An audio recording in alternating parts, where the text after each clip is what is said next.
Bienvenue et bonjour à tous pour la conférence combat de maths versus physique. Donc, nous sommes ici pour débattre, combattre, éventuellement se battre au sujet des fameuses équations de Navier-Stokes. Donc on a deux champions qui vont chacun défendre leur discipline. Du coup Isabelle Gallagher qui est directrice de l'UFR de mathématiques et médaille d'argent du CNRS pour ses travaux sur les équations de Navier-Stokes et puis un peu de Boltzmann. Et donc de l'autre côté de la physique, nous avons Adrien Daher qui est chercheur au laboratoire matière et systèmes complexes à Paris-Diderot. Est spécialisé dans la mécanique des fluides et dans l'hydrodynamique.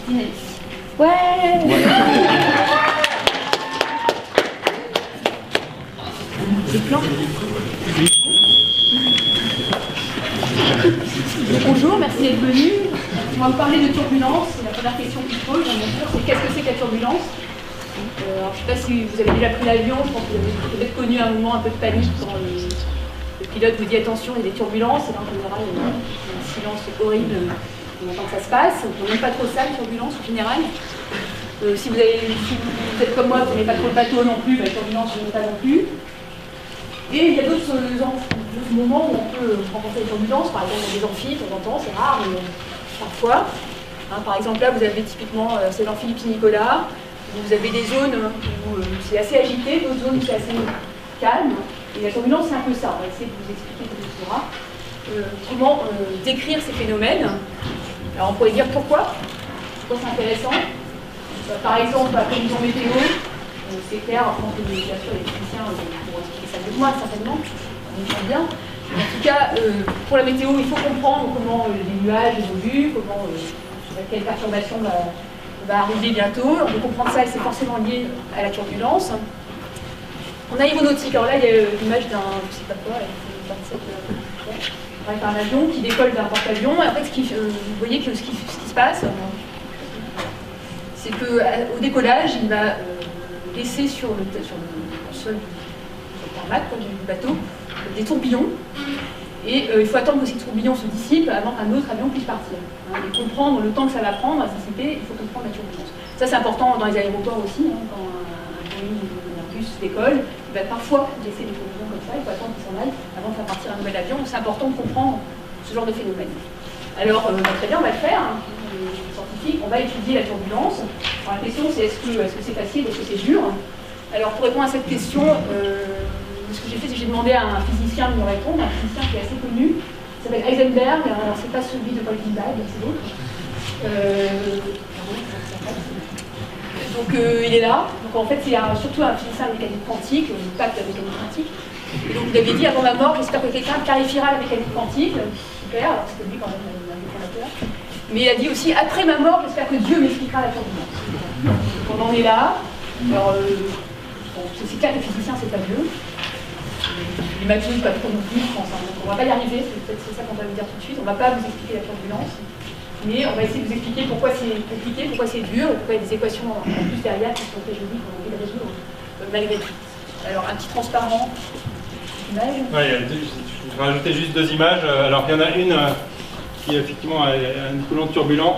À gauche, vous avez une image de nuage. Là, c'est l'atmosphère, c'est de l'air qui coule. Donc, l'air est aussi un fluide décrit par les mêmes équations que des liquides. Là, vous avez une île qui émerge de la mer. Et donc, cette structure ici, ici, vous voyez une structure cohérente des tourbillons à assez grande échelle. Donc ça, c'est une transition vers la turbulence, mais ce n'est pas encore turbulent parce que justement, il y a une échelle caractéristique dans cet écoulement.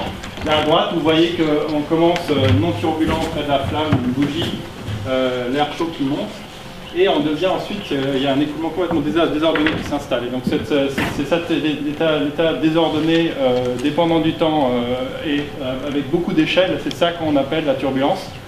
Mais on va commencer plus simplement, donc on va commencer par vous amener là en commençant par décrire des mouvements de fluides et on va construire pour ça les équations du mouvement de ces fluides.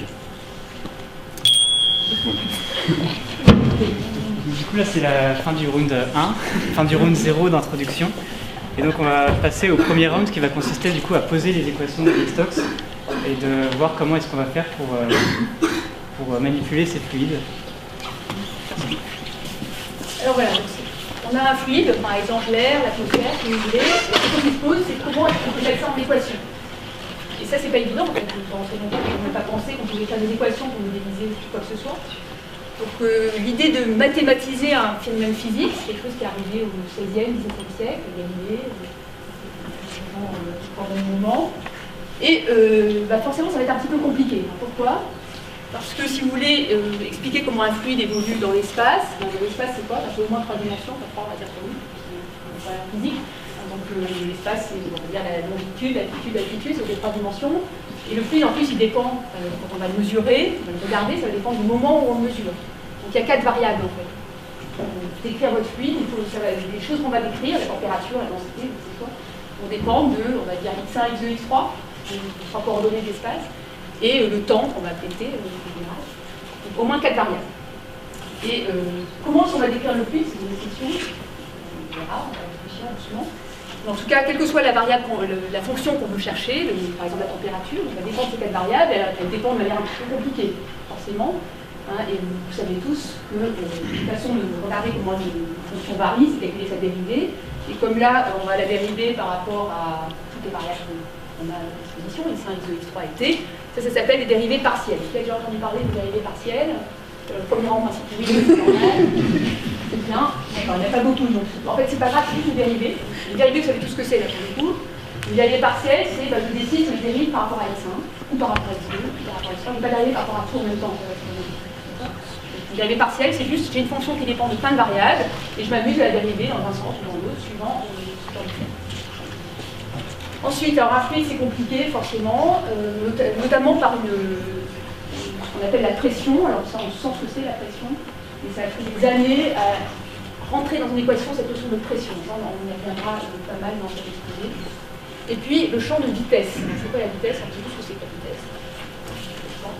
Mais ce qui n'était pas évident pour les gens de l'école notamment de l'air, qui est ici, voilà, ici, c'est de dire pour décrire un fluide, qui va m'intéresser, ça va être sa vitesse. Ça va pas être les positions de chacune des particules. C'est un peu normal. Si vous imaginez un flux comme l'air dans cette pièce, vous fichez pas mal, a priori, de savoir où chacune des molécules de l'air se place à l'instant T, on se fiche complètement. Les molécules, elles ont des mouvements très désordonnés, très agités, très compliqués, mais on s'en fiche. Ce qui nous intéresse, c'est plutôt comment la température évolue dans la pièce, c'est un courant d'air, et la vitesse de ce courant d'air, ce qui n'est pas pareil que la vitesse de chacune des molécules. Donc, il y a deux façons de décrire un fluide, et la façon que les gens ont décidé en général de suivre, c'est la méthode de l'air qui consiste à suivre le champ de vitesse. Pour comprendre ça, si vous lancez un bâton dans une rivière, le bâton va suivre les particules, justement. Et une autre façon de regarder comment la rivière évolue, c'est de vous mettre au bord de la rivière et de regarder à l'instant T, là où je suis, quelle est la vitesse de la particule qui me passe devant. Après, elle va partir, cette particule, moi je ne bouge pas et je regarde à l'instant suivant la vitesse de la particule qui me passe devant. Et cette vitesse-là, c'est celle-là qu'on va regarder, c'est celle dont je parle ici.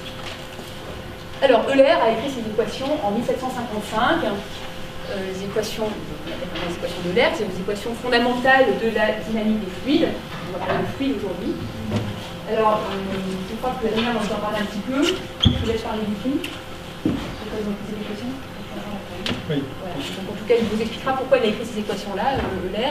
En tout cas, en 1755, ces équations sont écrites telles qu'on les connaît aujourd'hui. Alors moi, je vais vous les écrire aussi, au tableau. Et je vais essayer de vous expliquer un petit peu chacun des termes de l'équation. On va arriver aujourd'hui à un moment à écrire l'équation de Navier-Stokes, qui est un peu mon équation préférée. C'est un peu l'équation de base pour étudier la turbulence. L'équation de Navier-Stokes a plusieurs termes. Ceux qui ne l'ont jamais vu avant, ils vont peut-être trouver pas très clair à comprendre, c'est normal. Et donc je vais essayer de vous amener tous ces termes les uns après les autres. Et avant Navier-Stokes, il y a Euler, et là aussi je vais essayer de vous amener les différents termes de l'équation, un petit peu les uns après les autres. C'est pas historique, c'est pas rigoureux. Ça va faire mal à mes amis mathématiciens. Mais on va faire ce qu'il faut quand même. Donc voilà, donc, on commence par, on regarde, comme j'ai dit qu'on ferait pas, on va faire pendant quand même une minute, on regarde une particule de fluide, okay, qui à l'instant 0 est à la position x. Donc, x est un vecteur qui a trois coordonnées, x1, x2, x3, la position que je tout de suite, si vous voulez. D'accord, puis on laisse évoluer le fluide, et puis à l'instant t, ma particule est à la position grand x. D'accord, alors ce que je sais, parce que j'ai suivi les cours de physique quand j'étais petite, c'est que la vitesse, c'est la dérivée de la position. Ça, je pense qu'on est tous d'accord là-dessus. Donc j'appelle U la vitesse. Pardon, j'appelle U la vitesse. Alors je ne mets pas de flèche sur les vecteurs, c'est un principe. Bon, là j'en ai mis pour être sympa. Mais... Donc la vitesse à l'instant t, à la position grand x. Alors ça c'est quoi? C'est la position qu'a ma particule à l'instant t, qui à l'instant 0 était en petit x. D'accord, c'est le dessin qui est là. Et ça c'est la dérivée par rapport au temps de grand x. Bien, alors ce que je vais supposer, c'est que mon fluide évolue gentiment sans qu'on ne fasse rien dessus, pas d'action, pas de force. Ça veut dire que son accélération est nulle. Là, les physiciens, ils savent ça par cœur, mais je suis sûr que même les mathématiciens disent ça. Et donc, l'accélération, c'est la dérivée de la vitesse. Donc, si je dérive la vitesse par rapport au temps, je trouve 0, parce que l'accélération est nulle. Donc là, c'est un exercice sympathique de dérivée composée. Donc, je dérive ça par rapport au temps. C'est pas le temps. Donc le temps il arrive là, je vais mettre du sur dt, sauf que comme u il dépend de plein de variables en plus, et ben c'est une dérivée partielle. Alors pour pas qu'on mélange tout, on a décidé que les dérivées partielles se notaient différemment, donc c'est pas un d tout droit, c'est un d rond, comme ça. Ça veut juste dire que u, je dérive par rapport au temps, mais avec ce petit d rond, ça me dit à vous que je souviens que u dépend d'autre chose. C'est la première variable. Alors là, les champions de la dérivée composée savent que quand je dérive U par rapport au temps, mais le temps il est caché dans la variable grand X, qu'est-ce qui se passe?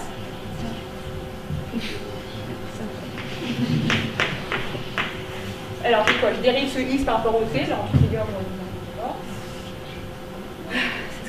c'est le moment difficile de l'exposé. Partez pas tout de suite.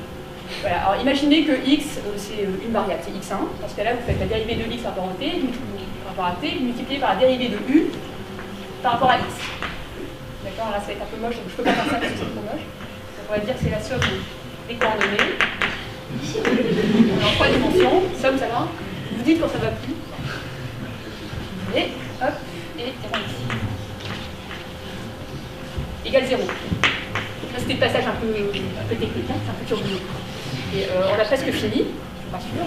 Pourquoi? Parce que je vois que dx sur dt, on a dit ce que c'était ça. On a dit que c'était u. D'accord?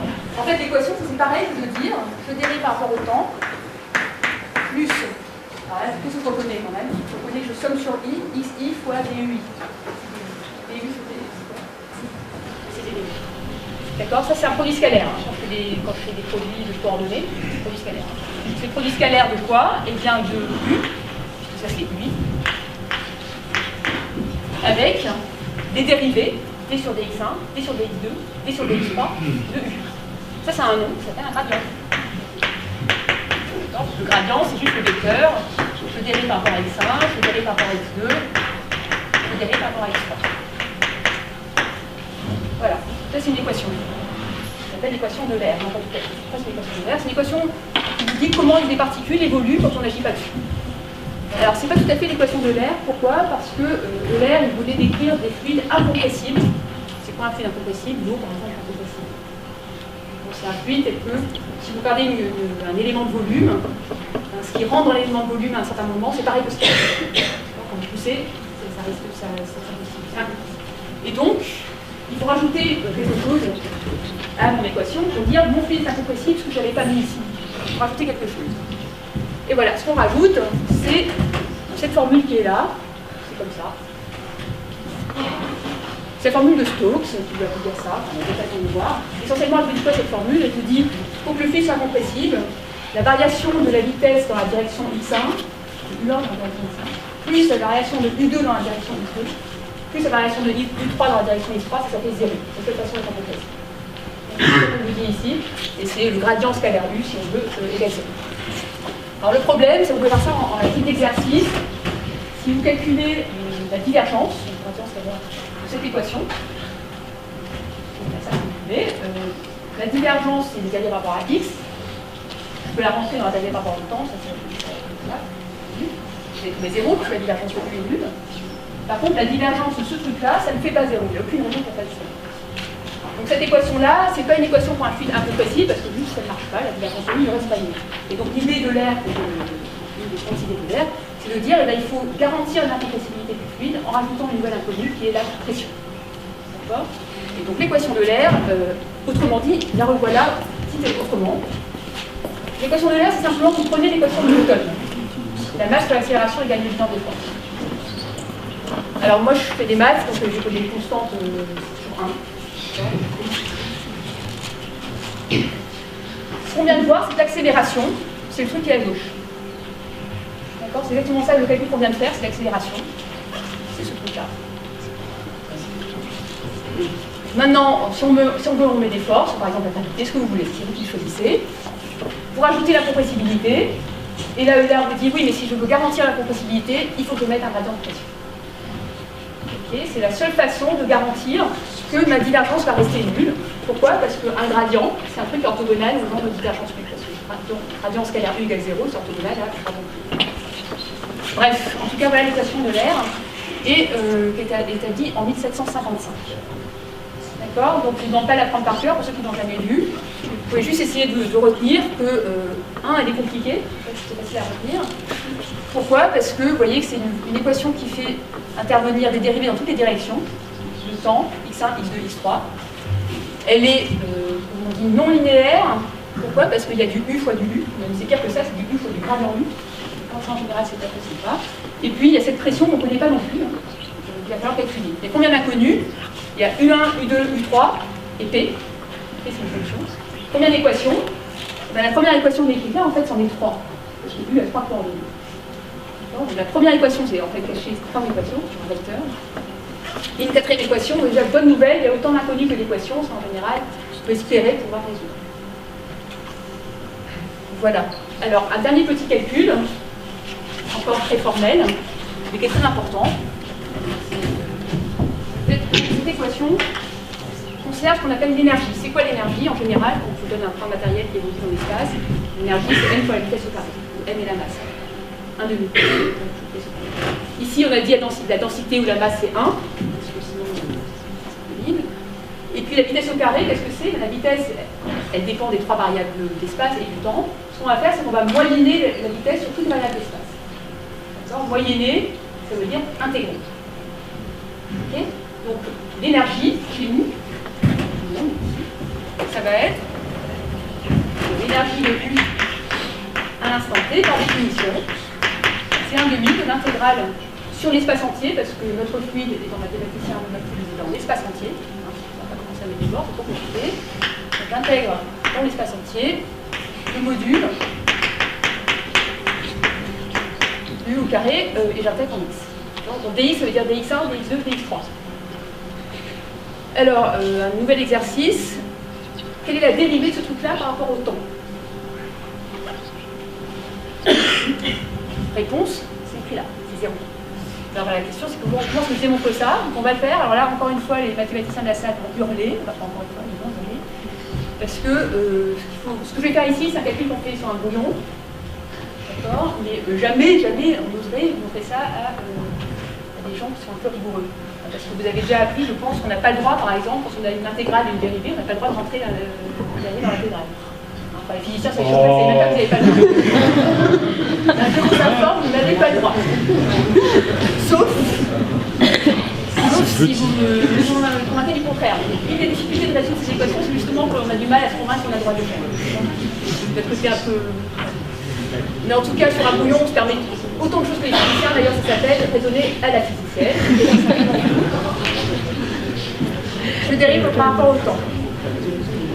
Donc le DU par rapport à ça, D sur dt, cette énergie, qu'est-ce que c'est? Donc je dérive, je rentre la dérive dans l'intégrale, c'est fait. Quand je dérive un carré, il me sort un 2 qui va manquer celui-là. Il me reste le produit scalaire. De quoi? Le DU sur dt. Quoi du dx. Ok? Formellement, les physiciens sont contents, il n'y a même pas qu'il y a un problème. Les mathématiciens ne sont pas très bien. Mais on peut essayer de le démontrer un jour, mais pas aujourd'hui. Voilà, mais en tout cas, qu'est-ce qu'on fait après? On regarde l'équation. On se dit ce du sur dt, je le connais, c'est donné par l'équation. D'accord? Donc on y va, en place. Alors je n'oublie pas le signe au moins. J'ai U scalaire gradient U. U. Alors je vais peut-être mettre des coordonnées, là, parce que ça bien. Donc les sommes de 1 à 3 en dimension 3. U c'est UI. Coordonnées. Le gradient, la composante I c'est ici. D'accord? Après j'ai l'autre U là. Donc j'ai appelé coordonnées J. Je somme aussi pour J allant de 1 à 3. UJ dx. Je crois que c'est correct. Là j'ai mis tout en coordonnées pour qu'on y voit un peu plus clair, je ne sais pas si on va plus clair. En tout cas, ce qu'on va faire maintenant, c'est ce que les mathématiciens, pas tous, ceux qui font l'analyse, qu'est-ce que je fais moi? En général, on sait faire en gros une seule chose, c'est intégrer en partie. Partie là, c'est compliqué. Et donc là, on a une dérivée, on va intégrer en partie. Alors là aussi, en général, on n'ose pas faire ça parce qu'il faut justifier qu'on a le droit, mais entre nous, et avec les physiciens, on se permet plein de choses. Et donc, intégrer en partie, ça veut dire quoi? J'ai cette dérivée, et puis je la fais passer soit là, en changeant de signe. Alors, je regarde, si ma dérivée passe de ce côté-là, j'ai d rond sur d rond xi de ui, et ça, on a appris tout à l'heure que c'était 0 parce que c'est la divergence. Donc, quand je fais passer la dérivée de ce côté-là, en fait, le terme est nul, tout simplement, c'est bien. Si je fais passer la dérivée de l'autre côté, alors qu'est-ce qu'on trouve? Je vais écrire. Je vais passer la dérivée de l'autre côté, ce que je trouve, moins l'intégrale, pas moins parce que le moins est parti quand même. Ici, je somme mon I et J allant de 1 à 3, j'ai mon UI qui n'a pas bougé, le UJ m'a avancé vers J, et la dérivée est passée de l'autre côté.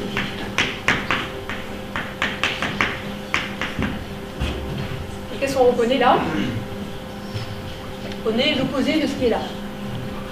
D'accord? Et alors, un nombre qui est égal à son opposé, même un physicien, il peut le dire, c'est 0. Voilà. D'accord? Et là, on vient de démontrer cette conformité-là. On ne l'a pas démontré, hein. D'accord? On y croit. D'accord? Et l'air l'a écrit, enfin, tout comme on écrit. Un fluide qui vérifie l'équation de l'air conserve l'énergie. Ce qui est vraiment super, il ne perd pas d'énergie, il ne va rien se passer, c'est une énergie à l'instant T, la même qu'énergie à l'instant 0. Alors cette équation est super jolie, mais a un petit problème quand on la confronte à la réalité.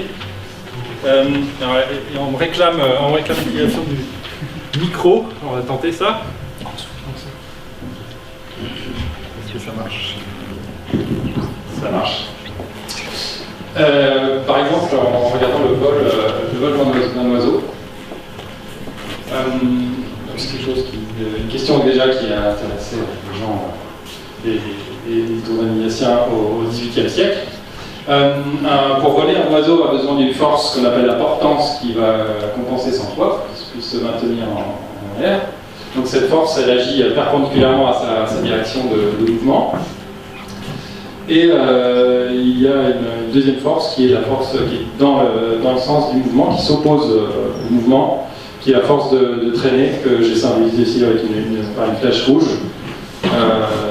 Il suffit de lancer un étourneau mort, les étourneaux morts tombent à terre, donc on constate que cette force, effectivement, doit exister. Alors, il y a une question hydrodynamique qui s'en pose pas seulement pour les oiseaux. Euler devait construire une fontaine pour Frédéric le Grand à Berlin, et donc se posait aussi des questions de perte de charge dans les tuyaux, etc. Tout ça faisait que l'Académie royale prusse, fondée par justement le dit Frédéric, a proposé une question, mis un prix sur une question concours en 1749, portant sur donc, la résistance que souffrent les corps solides en passant par un fluide, tant par rapport à la figure, donc à la géométrie, à la forme, et aux divers degrés de vitesse des corps, qu'à la densité et aux divers degrés de compression du fluide. Donc, précisément la question qui nous intéresse. Et alors il est intéressant que le travail clairement le plus cité, qui a répondu à ce concours, c'est pas le gagnant, c'est un travail de Jean-Laurent d'Alembert, qui, donc on voit sa contribution en 1752, et qui essentiellement montre que les oiseaux ne peuvent pas voler.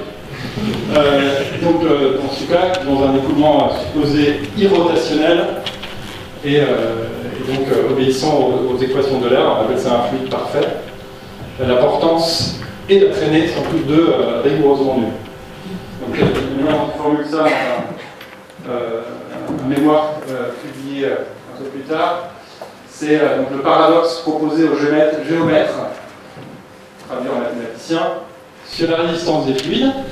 Donc, il est aisé de voir par notre théorie de la résistance des fluides, j'ai zappé la partie technique, que la pression du fluide sur le corps sera absolument nulle. Et donc de conclure, on n'est pas grave, je ne vois donc pas, je l'avoue, comment on peut expliquer par la théorie, d'une manière satisfaisante, la résistance des fluides.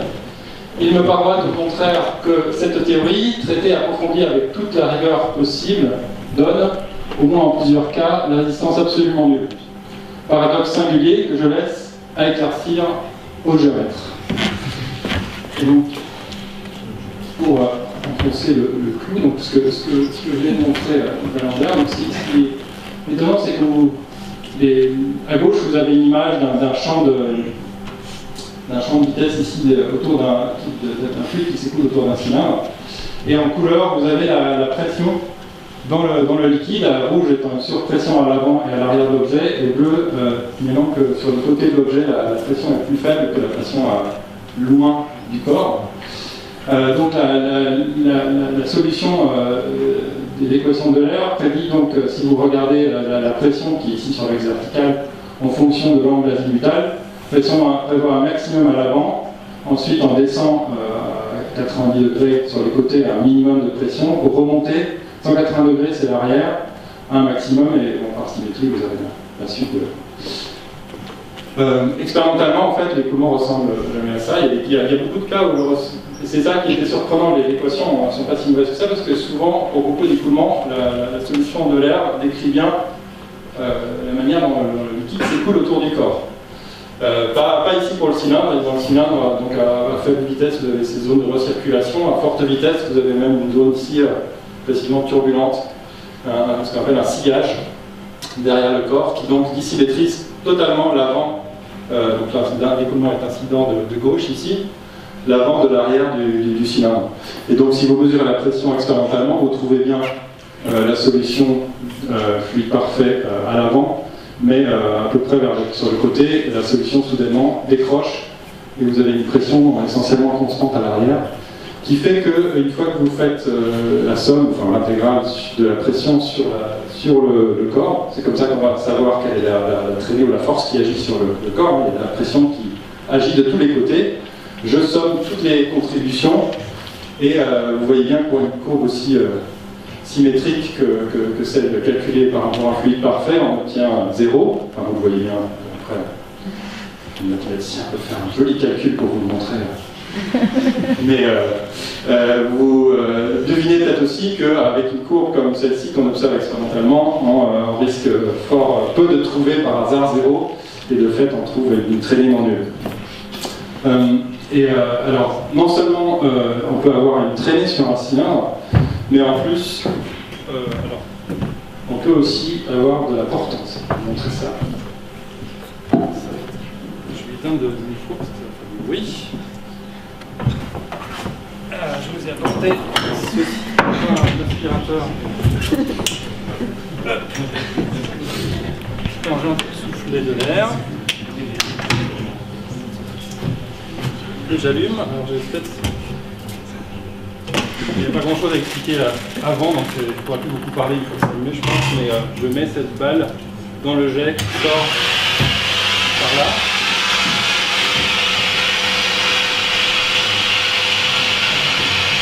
Donc là il y a de la traînée, puisqu'il y a une force qui compense le poids de la balle. Donc la balle est poussée vers le haut. Et si je penche maintenant en longeant légèrement le jet, vous voyez que la balle reste quand même en l'air. Alors je vois un peu sceptique. C'est qu'on ne voit pas très bien, je suppose.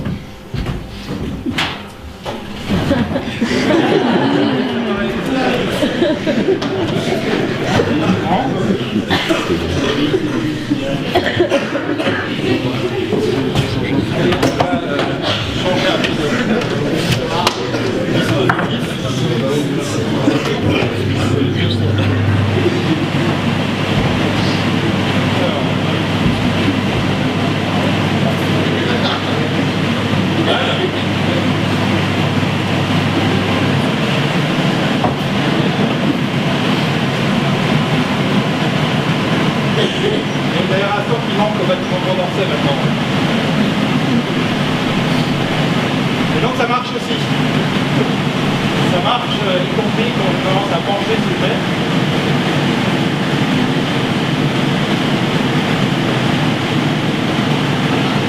Donc là, clairement, pour un jet penché comme ça, il ne peut pas y avoir qu'une traînée, il doit aussi y avoir une force qui ramène le ballon. On peut le dire de l'autre côté.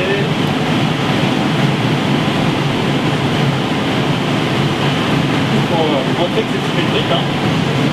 Là.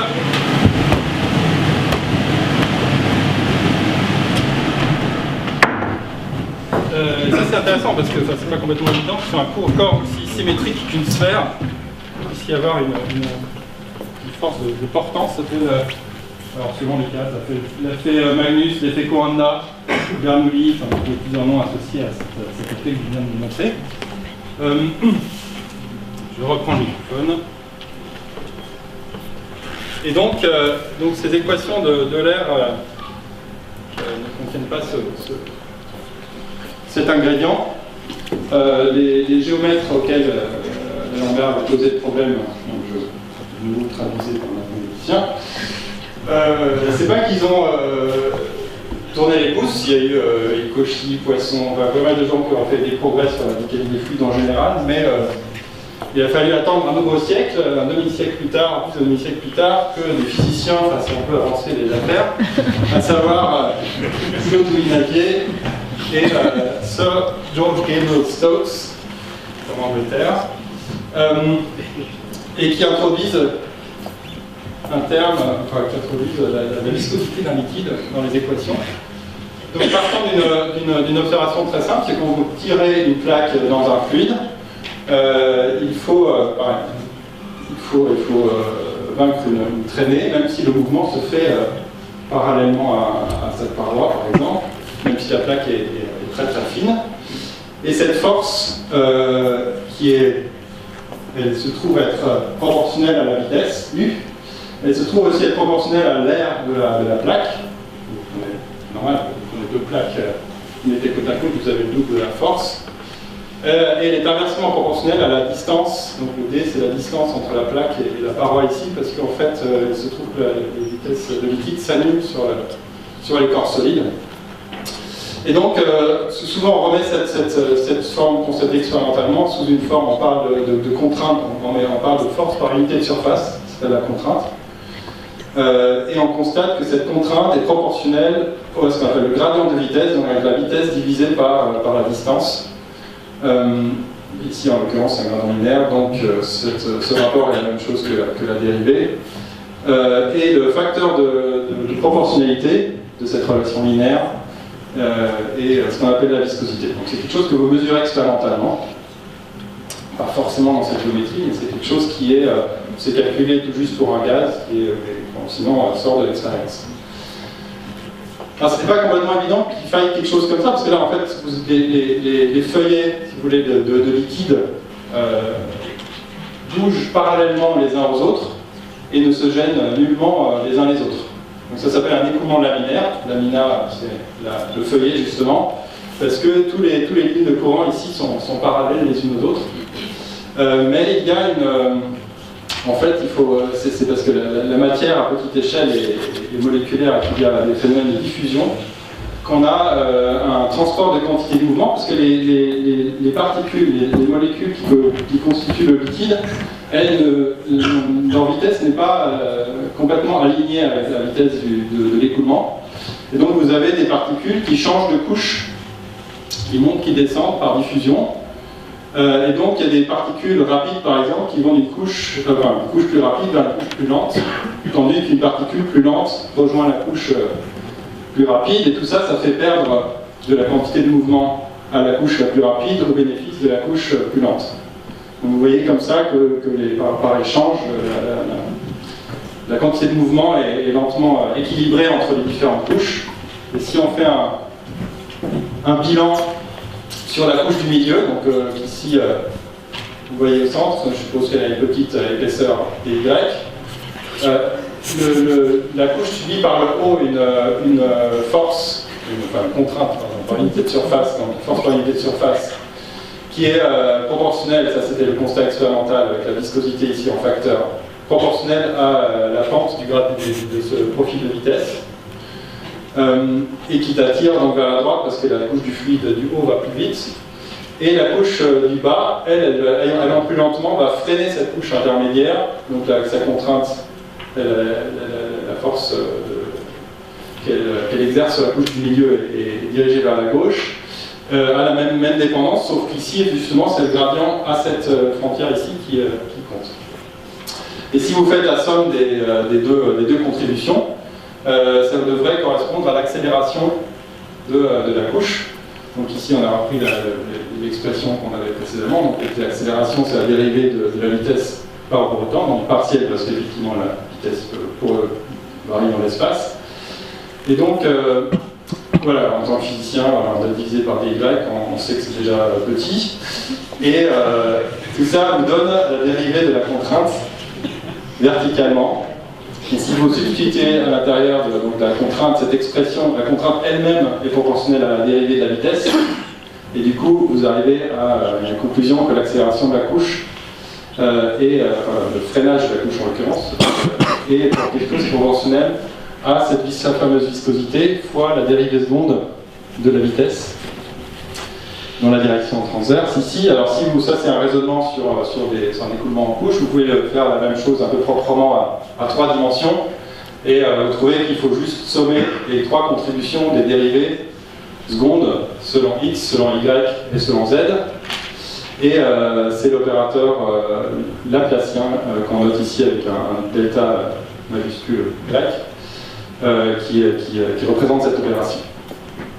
Donc ce terme-là est simplement ajouté, c'est une force supplémentaire qui contribue donc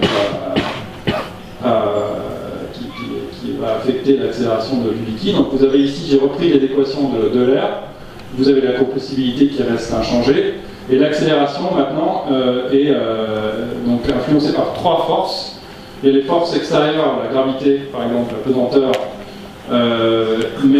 et les forces de pression que Euler avait introduites. Mais donc ces forces-là agissent, la pression agit toujours normale à un contour, par exemple un corps. Ici vous avez une contribution de force tangentielle. Donc c'est ça qui est nouveau, c'est que un liquide peut exercer une force en coulant parallèlement à une surface, une tutelle virtuelle. Donc ça c'est des équations qui s'appellent les équations de Navier-Stokes, que j'ai remis là, et qui ont je vous souligner effectivement ce fait qu'elle une différence qualitative par rapport aux équations d'Euler, c'est que cette fois-ci elle ne conserve plus l'énergie. Si vous faites le calcul, je ne sais pas si tu veux le faire. Ça me fera plaisir. Moi je le ferai là, parce que c'est évident. Ce qu'on trouve, c'est que la dérivée cette fois-ci de l'énergie cinétique, la dérivée de l'énergie de cinétique du liquide, cette fois-ci n'est pas zéro, mais correspond à l'opposé de ce terme dissipatif. Donc ici, j'ai oublié de dire que la viscosité, et en physique on ne met pas la densité égale 1, on divise par la densité, ce qui revient à cacher finalement dans la viscosité devient la viscosité cinématique qui est donc écrite par la lettre nu. Et vous avez ici un gradient de vitesse. Donc gradient de vitesse, vous vous rappelez, c'est quelque chose qui indique justement cette fameuse contrainte visqueuse. Donc si vous intégrez ce gradient de vitesse sur tout l'espace, vous avez la gradient de vitesse au carré, vous avez la contribution de la viscosité à la dissipation de l'énergie d'écoulement. C'est-à-dire qu'un écoulement avec viscosité va finir par se calmer s'il n'est pas entretenu, s'il n'y a pas quelque chose qui le maintient en mouvement. Donc, d'un point de vue de la physique, on peut s'étonner, je sais que les mathématiciens ont envie toujours de mettre les choses à 1 ou à 0, mais de la grandeur de ce terme, nouveau terme qu'on vient d'ajouter, si on essaye de l'évaluer. Donc je fais le rapport entre ce nouveau terme visqueux, nu, laplacien de U, laplacien U, par rapport au terme inertiel, par exemple, qui est à gauche. J'essaie d'évaluer brutalement ces dérivés. Donc, en tant que physicien, c'est assez facile parce qu'on remplace donc, la vitesse par une vitesse caractéristique de l'écoulement U.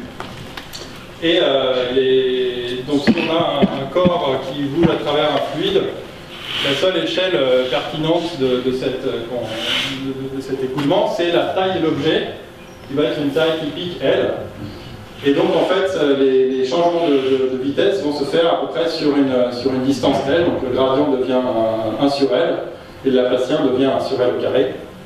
Et ça me donne comme ordre de grandeur de ce rapport-là, ce nombre sans dimension, qui en fait est minuscule à l'échelle, au moins à l'échelle humaine.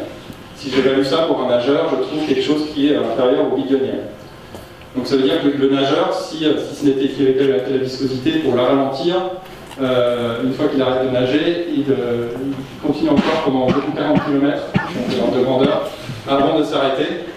Donc il y a comme... C'est étonnant, alors on sait pourtant que c'est bien le terme qui manquait maintenant on sait instantanément que c'est bien le terme qui manquait aux équations.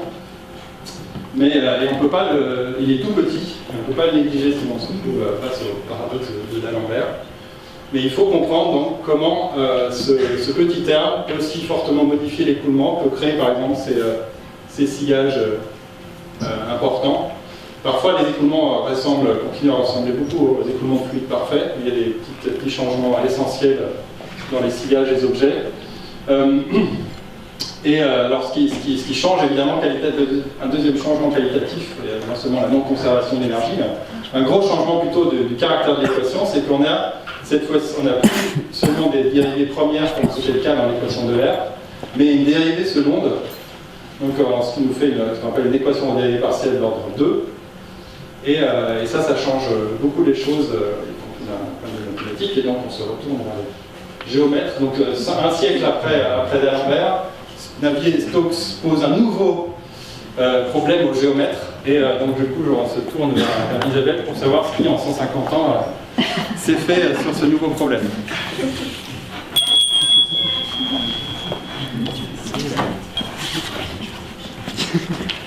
Merci. Alors juste un petit détail, bien sûr Navier et Stokes n'étaient pas des physiciens, vous aurez bien compris.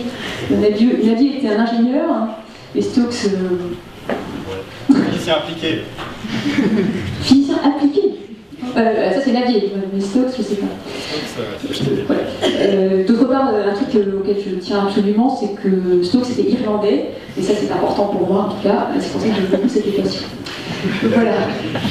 Alors allons-y, on va essayer de la résoudre maintenant. Donc évidemment, quand les gens ont vu l'équation au début, ils ont dit pas de problème, on va chercher des solutions, on y va, on a des cosinus, des sinus, des exponentiels. Et puis ils n'ont pas trouvé parce que c'est juste impossible probablement de trouver une solution exacte à l'équation. Il a fallu assez vite y renoncer. Et donc, une fois qu'ils ont compris que c'était juste trop difficile de trouver une solution exacte en général, ils se sont dit peut-être qu'on pourrait chercher des solutions approximées autour de profils bien connus, par exemple 0. Est-ce qu'on peut trouver une solution près de 0 ? Ou bien est-ce qu'on peut commencer à écrire des solutions sous forme de série de Fourier, toutes sortes de techniques. Et à force de chercher, les gens se sont dit on va fabriquer une théorie qui dit voilà comment on doit résoudre une équation en dérivée partielle. Parce que les mathématiciens, ce qu'ils aiment bien, c'est un peu une manie, c'est à chaque fois qu'on vous donne un problème, on n'a pas envie de tout recommencer, on a envie d'avoir une théorie, un livre qu'on va chercher, qui dit ah bah oui, votre équation, je sais la résoudre parce que quelqu'un l'a déjà résolue, ou sa copine, ou une autre, ou la cousine, il n'y a pas longtemps, et donc je sais la résoudre sans trop me fatiguer. Donc les gens vont chercher des théories générales de résolution des équations aux dérivées partielles. Alors qu'est-ce que ça veut dire pour un mathématicien qu'une EDP, on appelle l'EDP, cette équation de dérivée partielle, est bien posée? Alors première chose, il faut qu'il y ait une solution. C'est la moindre des choses. Bon, physiquement, ça veut dire qu'effectivement, il y a une vitesse qui correspond, quand on fait l'expérience, ce qu'on mesure comme vitesse, c'est effectivement une solution d'équation. Mathématiquement, ça paraît évident, mais en fait, ça n'est pas du tout. Je vous donne une donnée initiale, je vous donne le fluide à l'instant 0, je connais tout sur ce fluide, je connais sa vitesse, sa pression. Est-ce qu'il y a une solution à cette équation correspondant à ces données initiales-là? Rien que le fait de se poser la question, c'est même pas évident de se poser la question. Il y a par exemple Poincaré, un grand mathématicien, a écrit un livre sur la théorie des tourbillons, où à aucun moment il se pose la question de savoir s'il y a une solution à l'équation. Parce que c'est pas le point, il veut juste étudier les tourbillons. Et en fait, juste savoir qu'il y a une solution, c'est une vraie question. Alors, une autre question assez naturelle aussi, c'est l'unicité de la solution. J'ai pas envie que, enfin je pense surtout vous peut-être, vous n'avez pas envie, par exemple, imaginez que mon équation elle dit la température de n'importe quoi, de l'air par exemple, on n'a pas très envie qu'il y ait deux possibilités. Soit il fait moins 3, soit il fait 30, c'est pas très intéressant. D'accord ? Donc l'unicité de la solution, c'est peut-être aussi important que l'existence d'une solution. Alors un dernier point qui est peut-être moins évident, mais qui est quand même extrêmement important, c'est la stabilité des solutions. Alors pourquoi ? Parce que quand même, on est mathématicien, mais on sait que cette équation elle vient de la physique, elle sert pour la physique, et les physiciens, ils sont évidemment très très talentueux, mais parfois quand ils font des expériences, ils se trompent un tout petit peu dans la mesure, et si la toute petite erreur dans le calcul de la vitesse initiale produit des erreurs énormes sur la solution, c'est bien de le savoir. D'accord ? Si je fais une erreur de 1% sur la vitesse initiale et que le mathématicien vous démontre que la solution elle aura une erreur de 2%, vous serez content, c'est pas très grave mon erreur. Si on n'est pas capable de dire qu'il y a une erreur de moins de 100%, c'est pas très intéressant. Donc la stabilité, c'est vraiment la perturbation d'une donnée initiale, perturbation des paramètres de l'équation, la viscosité, la densité. Est-ce que la solution est très chahutée ou pas? Alors ça c'est une vraie question, il y a des exemples, on peut fabriquer des exemples d'équations qui sont clairement instables. Alors là, je demande à Clément Cartier de nous montrer son expérience, qui s'appelle l'expérience de Lorentz, le papillon de Lorentz, c'est très très classique, vous avez déjà entendu parler de ça. Donc c'est une équation différentielle qui modélise plus ou moins Navier-Stokes. À droite, vous avez la donnée initiale, vous en avez deux en fait, une rouge et une bleue, ça ne se voit pas parce qu'elles sont très très proches. Et puis avec le temps, vous voyez que ce qui se passe pour la trajectoire rouge et la trajectoire bleue est très différent. Elles vivent sur le même objet, une espèce de papillon, mais à chaque instant, là où est la particule rouge et là où est la particule bleue, c'est deux endroits très différents. On est parti de deux données initiales presque les mêmes, et au cours du temps, les deux trajectoires vivent sur le même objet, mais à un instant donné, la bleue et la rouge sont très loin l'une de l'autre. Ça va ça? Donc ça, c'est quelque chose qui est typiquement de l'instabilité. Et une question qui se pose, c'est est-ce que pour Navier-Stokes, il y aurait une telle instabilité? Une autre question qui se pose, est-ce qu'il y a une solution? Est-ce qu'elle est unique? Vous allez me dire, elles sont très très proches, les rouges et les bleus. Oui, mais à un instant donné, la position de la particule rouge et de la particule bleue sont très proches. Bien, donc le mathématicien, comme par exemple moi, si on me donne une équation, la première chose que j'ai envie de savoir, c'est est-ce qu'elle est bien posée. Alors, moi j'estime que quand j'ai fait ça, j'ai fait mon boulot. Par contre, le physicien va trouver que c'est un peu court. Hein, parce que c'est pas parce que je lui dis, bah, ne vous inquiétez pas, c'est bon, il y a une solution. Et ça n'est pas grand-chose. Hein. Donc on pourrait après, si on fait des efforts supplémentaires, donner des propriétés qualitatives. Est-ce que la vitesse va être grande ou petite, par exemple? Si j'attends assez longtemps, est-ce que mon nageur il va s'arrêter? Ou bien est-ce qu'il va continuer pour toute la vie? Est-ce que le temps va être, est-ce qu'il va pleuvoir demain? Bref. Donc des propriétés qualitatives sur les solutions, on essaye. Et là, un point très important qui ne vous aura peut-être pas échappé, c'est que le matheux est parfois un peu paresseux, donc il n'a pas envie de recommencer, comme je l'ai dit, à chaque fois la même chose, à chaque fois qu'on lui donne une nouvelle équation. Donc ce qu'on essaie de faire depuis des lustres, c'est donner un cadre qui est valable pour plein d'équations. Donc si un physicien vient me voir en me disant, tiens, regarde celle-là, est-ce que tu sais la résoudre? J'ai envie de dire, celle-là, je ne la connais pas, mais quand même, elle n'est pas très loin d'une que quelqu'un que je connais, et puis comme ça, je saurais que oui, il y a existence, unicité et stabilité. D'accord? Donc c'est des théorèmes généraux qui disent, étant donné tel type d'équation, alors oui, on sait résoudre ou pas. Bon, quand même, on sait que de temps en temps, on exagère un peu, je vais vous donner un exemple tout à l'heure. De temps en temps, c'est important de résoudre exactement cette équation-là et pas une autre, parce que l'équation en question a des propriétés qu'une autre n'aurait peut-être pas. Donc il y a un aller-retour permanent entre l'équation en question et une grande classe d'équations, essayer de faire le lien entre les deux, parce que parfois, juste changer un signe dans une équation, ça change tout. Je vais vous donner un exemple dans quelques secondes. Et pour finir, les physiciens ont tendance à mettre des paramètres dans les équations parce qu'ils trouvent ça important, le nombre de dimensionnalité, tout ça. Et en fait, ils ont raison parce que parfois les paramètres sont grands, parfois ils sont petits. Et un paramètre qui est tout petit devant un terme, on a juste envie d'enlever le terme. Du coup, si je vous mets un petit epsilon devant la classe 1 de U, on va dire bah, on va retirer ce terme, mais ça ne sert à rien, l'epsilon est tout petit. Donc nous, on a des scrupules à faire ça, donc on va essayer d'écrire un théorème qui dit effectivement, quand le petit paramètre tombe vers 0, la solution converge vers la solution de l'équation où il n'y aurait pas ce petit paramètre. D'accord? Et ça, c'est important physiquement, parce que effectivement, les paramètres ont des tailles. Alors, je vais vous raconter un petit peu ce qu'on sait faire sur Navier-Stokes. D'accord? Qu'est-ce qu'on sait résoudre? Qu'est-ce qu'on sait démontrer comme théorème? Alors, ce que je vous ai raconté, existence, unicité, stabilité, ça s'appelle résoudre le problème de Cauchy. C'est comme ça. Donc le problème de Cauchy, les résultats les plus importants sur cette équation datent de 1934. Donc c'est pas hier, c'est Jean Leray qui est ici, qui ensuite en fait, quand il a commencé à faire des maths dans ce domaine de qualité fluide, il s'est retrouvé emprisonné pendant la guerre, et là il s'est dit je vais arrêter de faire des maths utiles, je vais faire des maths qui ne servent à rien. Et donc il s'est mis à faire de la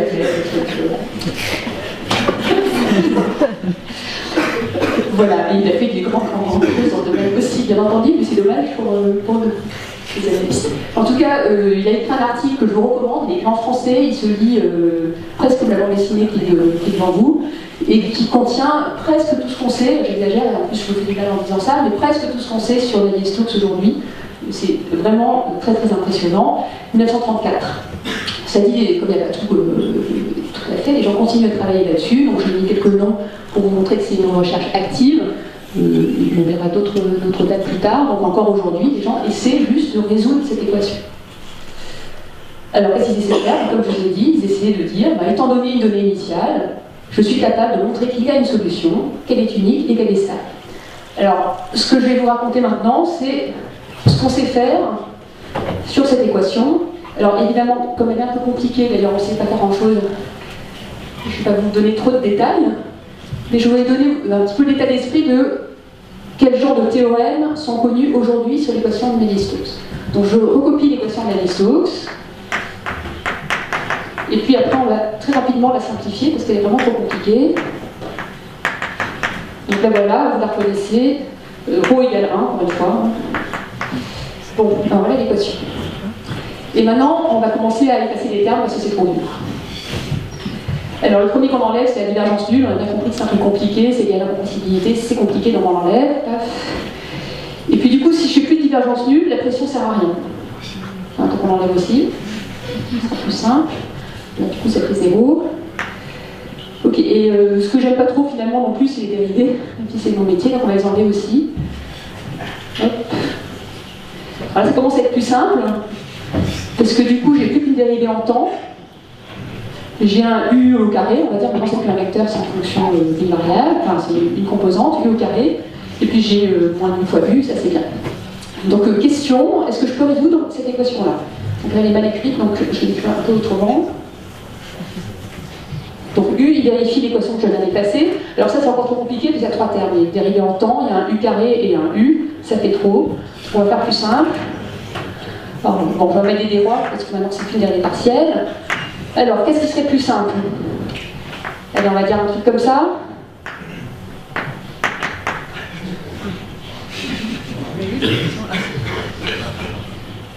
Qui sait résoudre cette équation? Tout le monde. Allez. Alors voilà, je vais essayer. Je me suis un peu entraînée avant, avec mes amis. Là. Donc, je me dis, c'est u à t égale 0, j'appelle u0, exponentielle. Moins ut, ça vous va ça? Très bien, donc existence, unicité, stabilité, on sait tout, on est content. Et en plus, on peut dire qualitativement ce qui se passe, la vitesse tend vers 0 exponentiellement en 30 ans. Nu est positif, le temps est positif. Voilà, donc ça c'est bien, mais c'est pas Navier-Stokes. Donc on va dire, on va changer un tout petit peu. Alors 3 termes c'est trop, donc je vais garder l'autre. Je garde le u carré.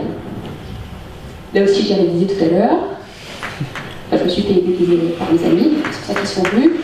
Et donc, ce qu'on trouve, est-ce que quelqu'un veut faire du calcul? Donc c'est 1 sur u0 moins t. Existence, unicité, stabilité, oui, pas tout à fait. Parce que vous voyez, l'existence, ça va jusqu'à un certain point. Quand t vaut 1 sur u0, la vitesse est infinie. Et après tout s'arrête. Okay. Donc c'est très différent, c'est normal, c'est pas la même équation du tout. Quand je mets un u carré, donc l'accélération plus u carré égale 0, eh bien, non, ben voilà, je me suis plantée. Celle-là, j'arrive jamais. Voilà, donc l'accélération égale u carré, donc elle augmente. Vous l'avez vu. Voilà. Donc cette équation-là, de toute évidence, elle explose au temps fini.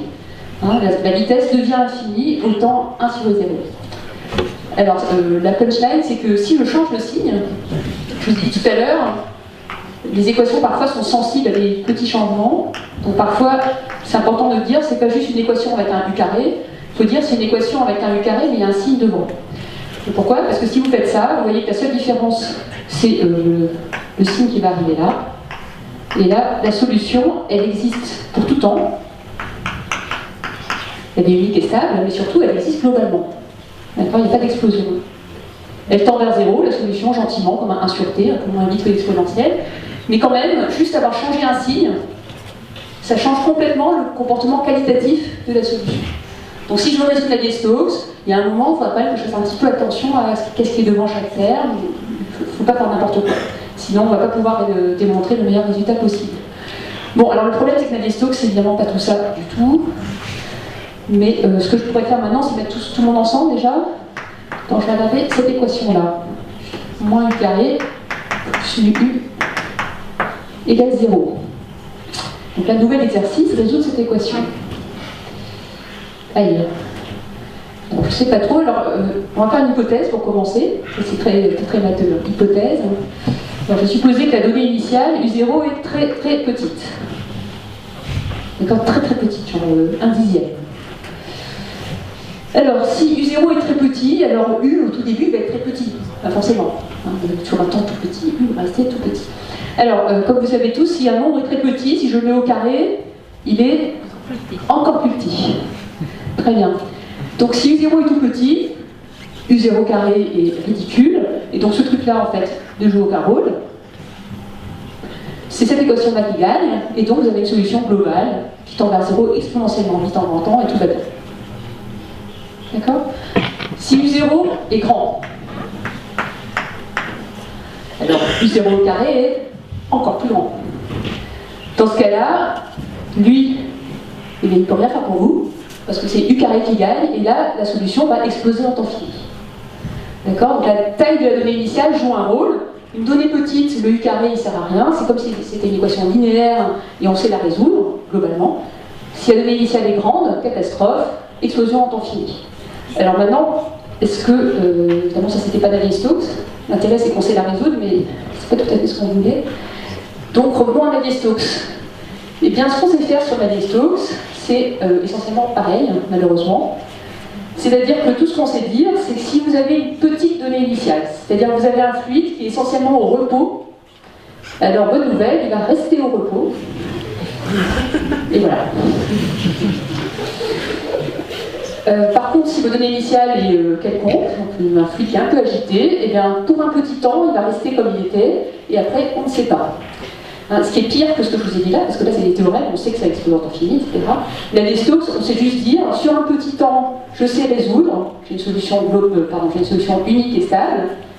Au-delà de ce petit temps, personne ne sait ce qui se passe. Alors vous allez me dire, oui, là vous exagérez un tout petit peu, parce que tout à l'heure on a parlé de dissipation d'énergie. Dans mon exemple, j'ai une solution qui explose, d'accord? Alors que l'énergie, elle, on sait qu'elle décroît. Donc elle n'explose pas puisqu'elle décroît. C'est quoi cette histoire? Pourquoi vous me dites que ça pourrait exploser alors qu'on sait que l'énergie est contrôlée par la donnée initiale? Alors en fait, ce qui se passe, c'est que l'énergie, c'est juste une intégrale d'un machin au carré. C'est vraiment pas suffisant pour garantir qu'il n'y ait pas d'autres quantités, comme juste une valeur de la solution en un point qui devienne infinie. Hein, vous savez, je crois, que quand vous avez une fonction que vous l'intégrez, ça n'empêche pas d'être très grande par endroit, cette fonction. L'intégrale peut être 1, mais la fonction, elle, par endroit, est très grande. Dans la vitesse, on sait que son intégrale du carré est contrôlée par la donnée initiale, mais rien n'empêche qu'à un endroit de l'espace, la vitesse soit infinie. Et là, on a le plan d'été, physiquement c'est un petit peu gênant, et mathématiquement on est très gêné surtout de ne pas savoir démontrer quelque chose que ce soit. Alors la bonne nouvelle, pour les gens qui vivent dans un monde bidimensionnel, c'est que en dimension 2, on sait tout faire, c'est amélioré encore. Hein, donc vous donnez un fluide parfaitement bidimensionnel, mais par contre qui peut être avec des grosses vitesses dans les deux directions. Quelles que soient les vitesses initiales, vous avez une solution globale, unique, qui tend vers zéro exponentiellement vite. Hein, donc, bon, vous avez l'air déçus, mais c'est tout ce qu'on sait faire pour l'instant. Voilà, venez avec nous, et on est plein à essayer de résoudre ça. Et pourquoi vous venir avec nous? Parce que c'est une question à $1 million. Donc, vous savez peut-être qu'il y a une fondation en 2000 qui a appris quelques questions mathématiques. Une a été résolue, donc ne laissez pas celle-là. C'est bon, vous pouvez. Mais en tout cas, il en reste d'autres. Et parmi celles qui restent, il y a résoudre Navier-Stokes ou pas. Donc, ça veut dire quoi? L'exercice, vous pouvez ramener à la maison, c'est le suivant. Vous pouvez faire deux choses. Soit vous démontrez que, quelle que soit la donnée initiale, il y a une solution globale unique, le million. Soit vous trouvez une donnée initiale, telle que, en temps fini, la vitesse devient infinie. Si vous faites les deux, c'est qu'il y a une faute dans au moins une des démonstrations. D'accord? Voilà, donc c'est ça qu'il faut faire. Alors, une autre chose, c'est que, juste pour vous dire que c'est pas compliqué les maths, c'est que vous pouvez démontrer que si vous avez une donnée initiale qui est juste d'énergie finie, vous ne savez pas si elle est grande par endroit ou rien, en plus elle est d'énergie finie, alors le RET aujourd'hui a démontré qu'il y a des solutions qui existent pour tout le temps et qui passent d'énergie finie. L'existence est connue, c'est l'unicité qui manque. D'accord? Donc depuis 3 semaines d'ailleurs, il y a probablement un article qui va sortir qui dit qu'elles ne sont pas uniques, ces solutions. Ça c'est un scoop, mais a priori, c'est une preuve assistée par ordinateur, mais a priori elles ne sont pas uniques, ces solutions-là, c'est pour embêtant. Ce qui est connu pour le coup depuis longtemps, depuis quelques années, c'est que l'équation de l'air qu'on a vue tout à l'heure, elle, c'est sûr que les solutions qui sont juste d'énergie finie ne sont pas uniques. C'est pire que ça, vous avez des fluides qui vérifient l'équation de l'air, qui sont parfaitement au repos pendant aussi longtemps que vous voulez. Au moment où vous voulez, ils se mettent à s'agiter comme des fous, comme vous voulez d'ailleurs, et puis au moment où vous voulez, tout s'arrête et ils s'arrêtent à nouveau. D'accord? C'est très bien pour la transition énergétique, tout ça, on peut faire plein de choses avec un fluide pareil. Bien sûr, les physiciens ne sont pas capables de le construire en vrai, mais mathématiquement, ça montre juste que la notion de solution, c'est quelque chose qu'il faut discuter aussi. C'est quoi une solution? Cet objet qui fait rien, qui s'agite et qui fait rien, c'est une solution de l'air, mais clairement, elle n'est pas physiquement admissible. Donc il y a vraiment des discussions à avoir aussi sur la notion de solution. Voilà. C'est quoi résoudre une équation pour un physicien? Voilà. Donc oui, les physiciens ont eu notamment développement de la voiture, de l'aéronautique, etc., de motivation supplémentaire pendant ce temps-là pour faire avancer cette question d'hydrodynamique aussi. Alors d'un point de vue légèrement différent, donc je vais un peu expliquer pourquoi on n'a pas forcément besoin d'une solution exacte. Souvent, l'IDF elle se comporte un peu de manière semblable à l'expérience, si elle affiche les mêmes tourbillons, si elle devient instable au même moment, si elle se calme à peu près en la même durée, c'est déjà un résultat assez satisfaisant. Et souvent, ce qui est le plus intéressant, c'est d'arriver à prédire l'effet d'un changement du liquide ou de la forme de l'objet ou de la taille de l'objet sur l'écoulement, sur ses propriétés, sur la force, etc. Donc, pour ça, par exemple, on peut regarder des choses comme des lois d'échelle. Alors là, ça veut dire quoi? Ça veut dire que dans l'équation de Navier-Stokes, par exemple, si vous multipliez toutes les longueurs et les vitesses par une constante quelconque A, et que et la pression et la viscosité de la pression par A au carré, en fait, vous voyez que vous pouvez simplifier tous les A et vous gardez la même équation. Ça veut dire aussi dire que dans cet ensemble de changements, votre solution reste la même. Et ça, c'est quelque chose d'extrêmement puissant. Donc on peut même montrer par exemple le champ de vitesse des fonctions d'une grandeur adimensionnée qui s'appelle le nombre de Reynolds et de la forme de la géométrie adimensionnée. La force sur un objet, si elle est adimensionnée, si on la divise par la longueur de l'objet, la taille de l'objet au carré et la vitesse typique d'écoulement au carré, est une fonction universelle du nombre de Reynolds. Et ça, il ne faut pas sous-estimer la puissance de ça. Ça veut dire qu'en fait, vous pouvez par exemple faire une mesure de force sur une sphère dans de l'eau, dans un liquide qui vous plaît. Vous relevez cette courbe donc, de la force en fonction du nombre de Reynolds pour cette sphère, et vous avez la force sur n'importe quelle sphère, dans n'importe quel liquide. Vous savez à quelle la force agira sur votre sonde quand elle plonge dans l'atmosphère dense de Vénus, etc. Parce que vous avez une courbe, si Navier-Stokes c'est la seule équation à s'appliquer, vous avez en tout cas cette garantie que la force ne peut dépendre que de cette grandeur qu'on appelle le nombre de Reynolds. Alors en pratique, ça a été aussi utilisé pour, par exemple, c'est surtout avant qu'il y ait les ordinateurs, mais pour faire des modèles réduits, pour tester des avions, des navires, des voitures en modèle réduit dans des chenaux dans l'eau, parce qu'à ce moment-là, vous pouvez travailler avec des petits modèles à des vitesses beaucoup plus faibles et avoir exactement les mêmes comportements en termes de force, en termes d'écoulement, que sur le modèle à grande taille dans l'air. Donc ça, ça s'appelle les lois d'échelle.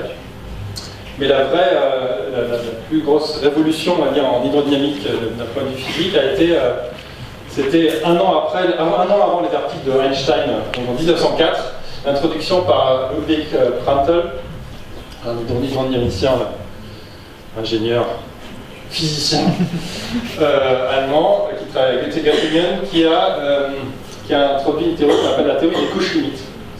Et cette théorie, en fait, elle part de l'observation que en fait, le terme de viscosité, il faut que je prenne cet ordinateur.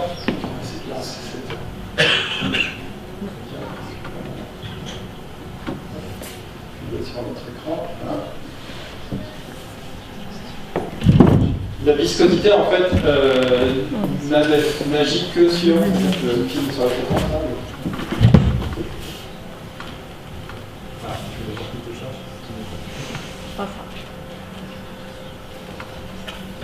Ce qu'il a remarqué, c'est que, à moins à assez grande vitesse, un liquide qui passe près d'un solide est très peu affecté par la présence de ce solide, sauf dans un voisinage immédiat. Donc là, vous avez l'écoulement visualisé par ces traceurs blancs. Et vous voyez qu'en fait, l'écoulement est absolument non perturbé dans la partie haute, et uniquement tout près de la surface, vous avez une zone ici où le liquide a été ralenti par le frottement dû à la surface.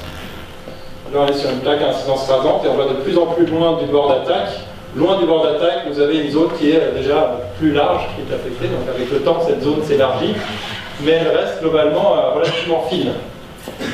Donc là, vous voyez encore une fois le départ. Au départ, cette zone est vraiment limitée à quelque chose qui n'est à peine visible, un voisinage immédiat de la surface. Et c'est qu'avec avec la distance au bord d'attaque que cette couche croît lentement. On va montrer l'autre film aussi. Et ça, alors la conséquence, en fait, son idée, c'était que finalement, dans l'écoulement, en fait, coule comme s'il était parfait, c'est comme s'il n'avait pas de viscosité. Et c'est uniquement dans cette petite couche qu'il appelle la couche limite que on doit tenir compte de la viscosité. Donc en fait, donc là vous voyez différents liquides, de moins en moins visqueux. Là, le dernier liquide c'est de l'eau.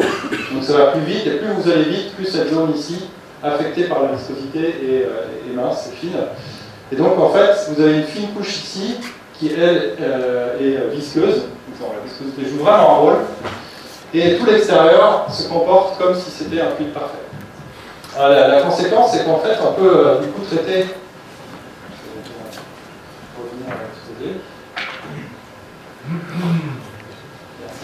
C'est qu'on peut décomposer l'écoulement en deux régions. La couche limite dans laquelle la viscosité est importante, et une région loin du solide où la viscosité est négligeable. Et ce qui est la contribution de Quantum importante était de réaliser aussi que le fait que la couche limite est si mince simplifie le traitement de l'équation de Navier-Stokes, simplifie l'équation au point qu'on arrive à la résoudre. Et c'est ça qui est fantastique, c'est que alors que cette équation avec le terme de viscosité devient si difficile qu'on a $1 million pour la solution, si on est dans une configuration très aplatie, on a déjà entendu qu'en 2D il y avait des choses qui se disaient sur cette solution, là on est 3D, mais on est 3D très mince, et de fait on arrive à calculer des profils de vitesse, des choses comme ça, et donc en fait on arrive, donc du coup on a une recette pour résoudre n'importe quel écoulement, certaines classes d'écoulement à dire, n'importe lesquelles, mais qui décomposait l'écoulement en deux régions, donc c'est ce que j'ai dit, ça avait déjà sur le transparent d'avant, et chaque sous-région peut être traitée avec des approximations. Donc dans la région extérieure, dans la région intérieure, couche limite, j'ai cette anisotropie qui m'aide à résoudre l'équation. Et à l'extérieur, simplement je vire le terme visqueux et géolaire, et là j'ai des outils depuis 250 ans de mathématiques qui permettent de faire une solution. Et je recolle les bouts par une technique qui a été développée déjà par Stokes, déjà dans la ferme, ça s'appelle la Match Asymptotic Expansions. L'ajustement, le développement asymptotique.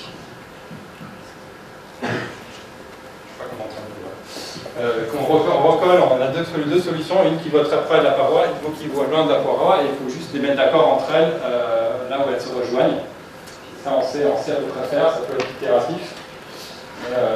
C'est pas une solution du coup exacte, mais elle est assez suffisamment précise pour justement avoir permis l'essor de l'aviation, pour justement calculer des traînées, des portances.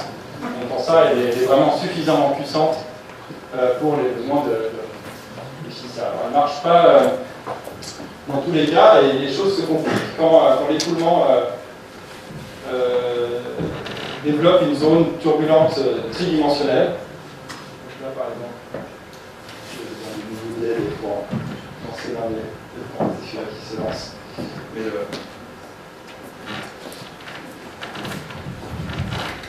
donc la présence de parois. Alors ici, vous avez une zone à l'avant d'un objet, il y a juste cette fine couche où la viscosité joue, mais si vous rajoutez une fine plaque, le frottement sur cette plaque va provoquer un changement de la qualitative de l'écoulement. L'écoulement on dit qu'il décolle de la plaque, et vous avez ces zones de recirculation à l'avant. C'est pire encore à l'arrière d'un objet obtus comme celui-ci. Ici, là, vous voyez que l'écoulement s'éloigne de l'objet, et du coup, c'est une solution déjà qui dépend du temps, alors que vous avez un forçage. Lui, il ne dépend pas du temps, donc il y a de la turbulence, et vous avez une zone tridimensionnelle turbulente qui se développe. Et là, on a cette deuxième round sur la résolution de l'équation. On va passer à un troisième round sur la réversibilité du coup de l'équation et sur les cas limites. Pour vous rassurer, je pense que le quatrième round, ce sera l'année prochaine. Platonique. Ah oui, voilà. Donc on va parler un petit peu de réversibilité, quelques minutes. Donc, qu'est-ce que c'est que la réversibilité? C'est quand vous pouvez placer un film dans un sens ou dans l'autre et qu'il n'y a pas de différence. Donc là, vous avez des billes qui s'entrechoquent, hein, et vous pouvez très bien imaginer, je ne fais pas parce que j'ai du mal avec la souris, mais vous pouvez très bien imaginer passer le film dans l'autre sens, il n'y a rien qui vous choquera. Donc quand c'est parfaitement réversible, vous échangez le sens du temps et toutes les vitesses vous les dans l'autre sens, vous aurez toujours une solution. Alors, il y a des choses qui sont clairement réversibles, comme ces boules de billard. Alors, il y a d'autres choses qui sont moins clairement réversibles, mais quand même, alors là, pour cette expérience-là, j'ai fait appel à ma fille qui aime beaucoup les M&M's. Je lui ai dit, voilà, tu touilles et tu te débrouilles pour qu'il y ait une ligne de chaque couleur. Et si tu le fais, tu auras les M&M's. Donc, elle était très très motivée. Ça lui a pris un certain temps, donc on a coupé au montage. Hein. Mais voilà. On peut applaudir ma fille. Voilà. Donc bien entendu, si vous passez le film à l'envers, ça sera moins bien. Hein. Mais voilà. Donc vous voyez un petit peu la différence entre quelque chose qui est réversible et quelque chose d'irréversible. Pourtant, chacun des M&M's, c'est un petit peu comme l'a dit également, hein. Chacun a un mouvement réversible.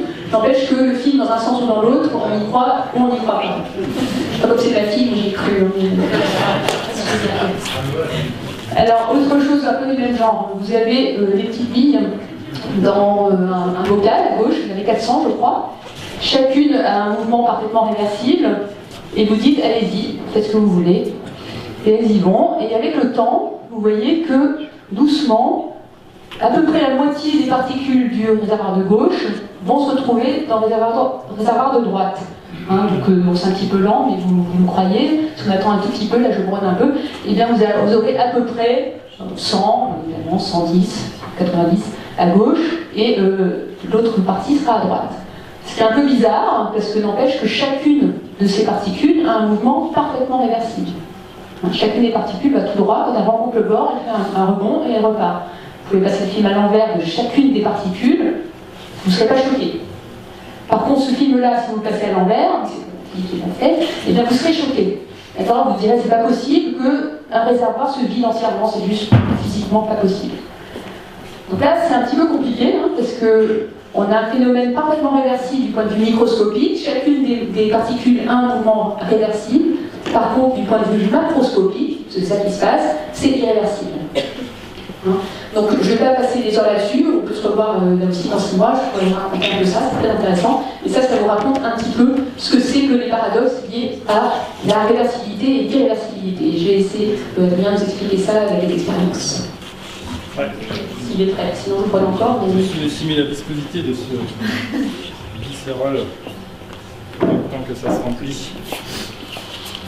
Je parlais d'une réversibilité qui survit à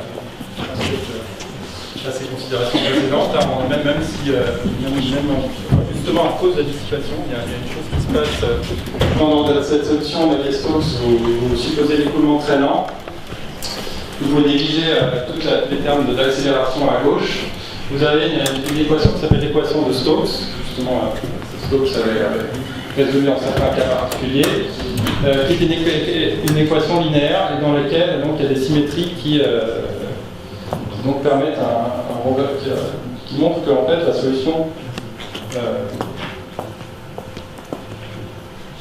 peut être retournée dans le temps si vous renversez aussi les conditions limites, donc par exemple le champ de pression, ou plus simplement si dans une configuration où les parois bougent, vous inversez juste le mouvement des parois, le champ de vitesse s'inverse. Donc en particulier si vous avez un agitateur qui fait le même mouvement en aller-retour, à basse vitesse, l'écoulement est exactement inversible en théorie, et donc vous avez du mal à mélanger un fluide de cette manière-là. Et la conséquence est plus dure encore pour la vie à toute petite échelle, parce que donc, si vous regardez donc, la petitesse de la vitesse se mesure par ce nombre, c'est le nombre de Reynolds là, qui est donc la vitesse multipliée par l'échelle et divisée par la viscosité du liquide. Donc si votre taille est très petite, donc si le L est très petit, ce nombre de Reynolds est très petit. Et c'est le cas de bactéries. C'est le cas aussi, alors je bien le film, là, je vais encore Clément, parce qu'on n'a jamais lancé ces choses.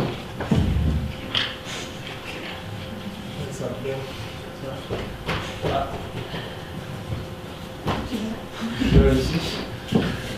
Donc là, alors c'est pas une bactérie, c'est un modèle d'un nageur, cette fois-ci un nageur plutôt type poisson avec une queue qui bat, donc qui fait le même mouvement à l'aller et au retour. Et donc c'est quelque chose qu'on sait qu'il y a des poissons qui utilisent ce mode de nage, donc à cette échelle-là, à l'échelle humaine, au moins dans l'eau, ça marche très bien. Mais si vous les mettez dans le miel, donc au lieu de réduire la taille, vous pouvez aussi changer la viscosité du liquide, ce qui va changer le nombre aussi et abaisser le nombre de Reynolds. Ce pauvre poisson mécanique, soudainement, a du mal à avancer. C'est pas juste qu'il avance lentement, c'est qu'il n'arrive plus à avancer. C'est la fin du film. Ça, c'est un ralenti de la séquence. Beaucoup d'encre, c'est bien. Et donc, vous allez assister à une première manip comme qui tente de démontrer ça.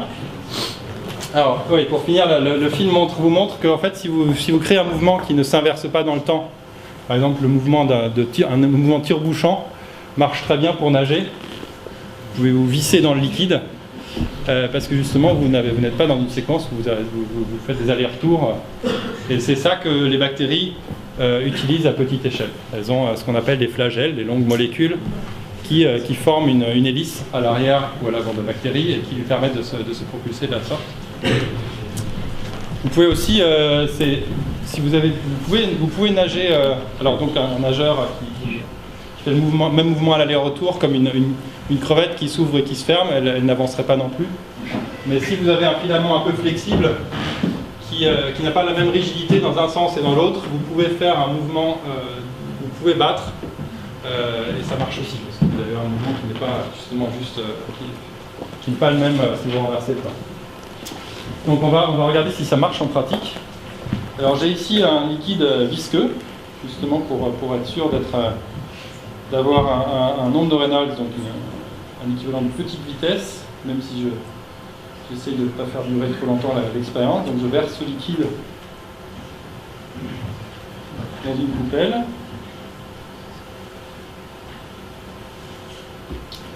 Je crois qu'il me faut un peu plus.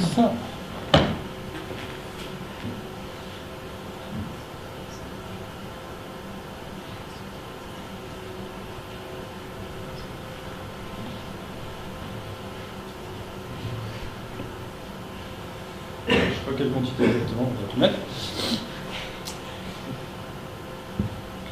Alors, il y a des expériences de ce style qui disent, mais à ma connaissance, jamais dans cette géométrie. Donc là, on a voilà, juste un cylindre ouvert pour l'instant sur le haut, et dedans ce fluide visqueux qui fait à peu près 1 cm d'épaisseur. Donc j'ai ici de l'huile, mais qui est colorée. On va voir si on voit la couleur. Donc par exemple, on peut essayer d'injecter de l'huile.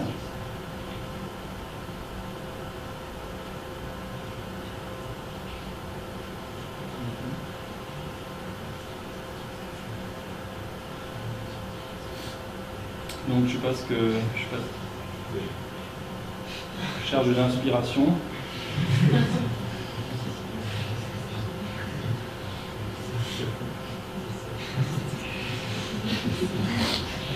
On n'est pas encore fusionné, l'USP-C ça va être plus long. Et tant qu'on y est, on y va. On va écrire. Hop là. Ah, j'ai une bulle, j'aime pas ça, j'aime pas les bulles. Là, il y a l'huile qui sort, c'est pas propre, c'est ça qui est amusant. Donc on va dire que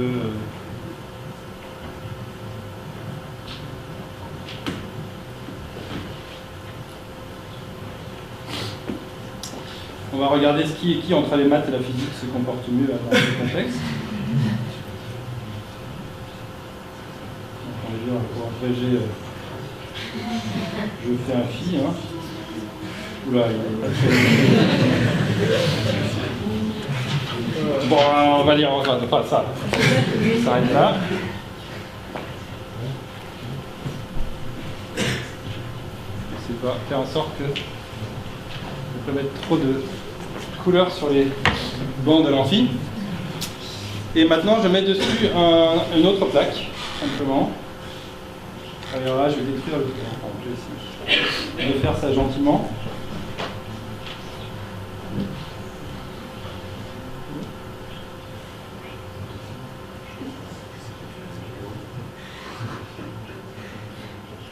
Donc là, pour l'instant, il y a juste le couvercle qui fusionne avec le liquide.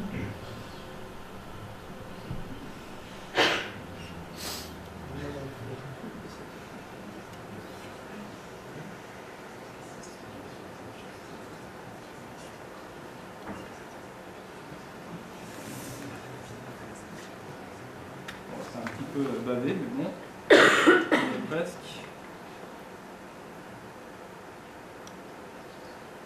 Je suis en moitié aveugle parce que la lumière est vraiment forte.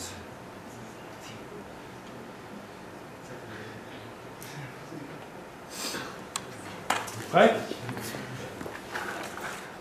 On y va. Alors, donc je commence à tourner.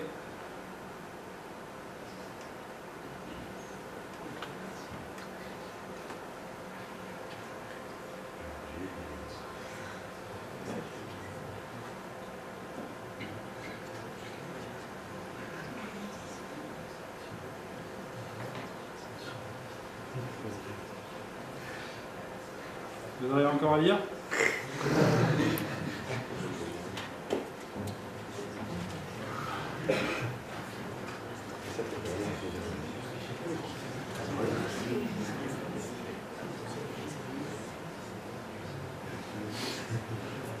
On a l'impression que la physique et les maths sont un peu brouillés.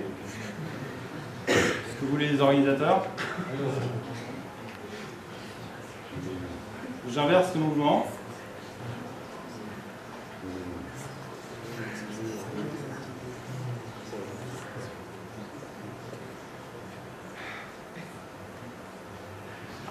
J'aurais dû prendre les paris avant.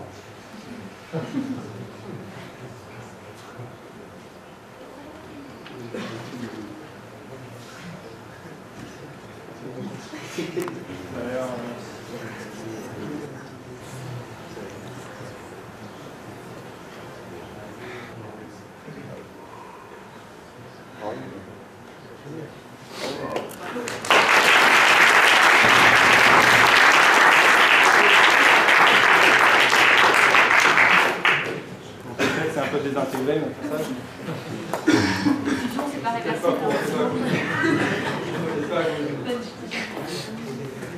Donc voilà, donc ça marche effectivement à basse. Donc là, je pense qu'on clique sur ce super bouton. C'est court. Pour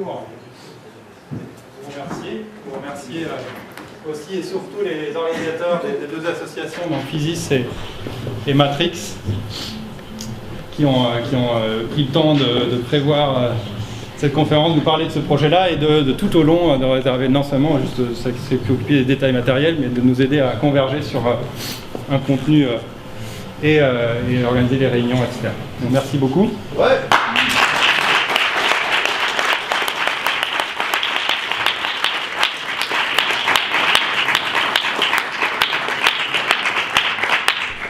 Oui, Alexandre Di Palma a réalisé ce petit montage sur une description assez vague de ma part. Et ça, c'est Mathieu, receveur, à qui je dois.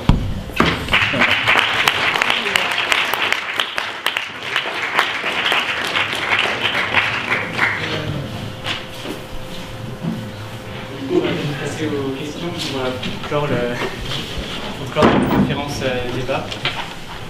S'il y a des questions dans la salle.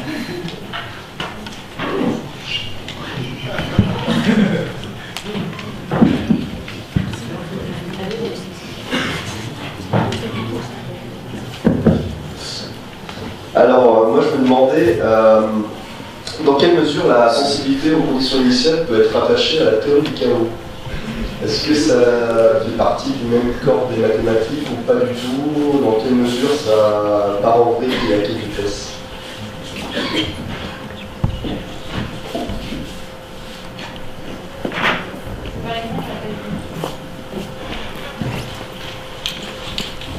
Je réponds comme ça? Ouais, c'est comme ça.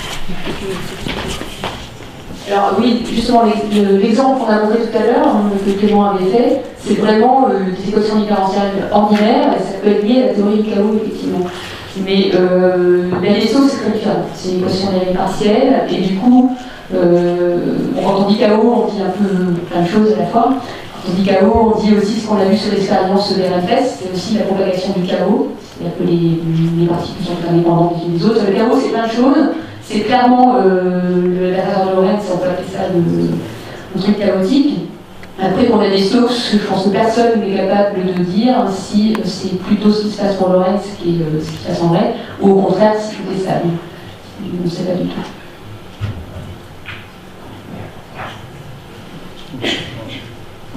Visuellement, on a des choses. Ce à quoi vous avez échappé.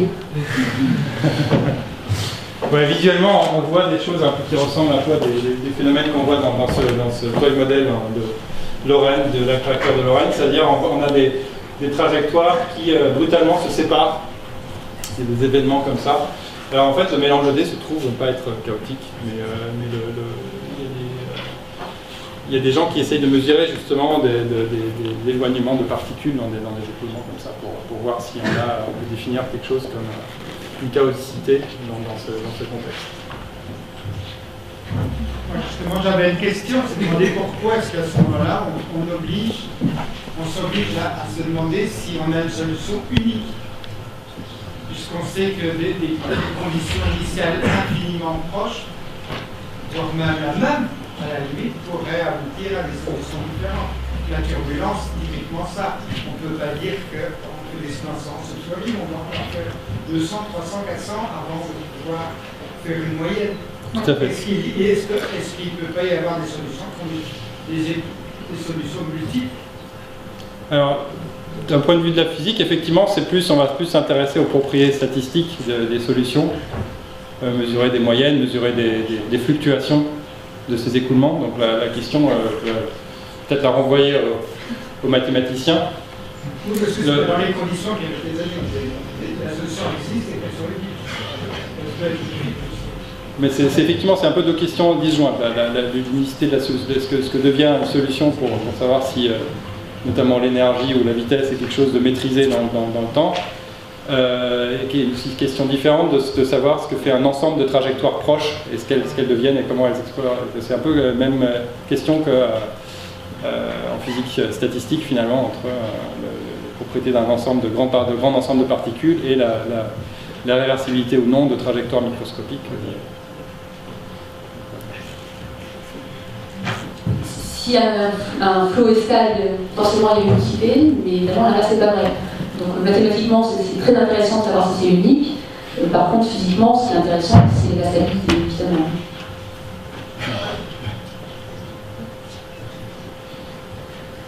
Tout à l'heure vous disiez qu'il y a 3 semaines on avait démontré, il y a une personne qui avait démontré qu'il n'y avait pas d'unicité à l'équation Navier-Stokes.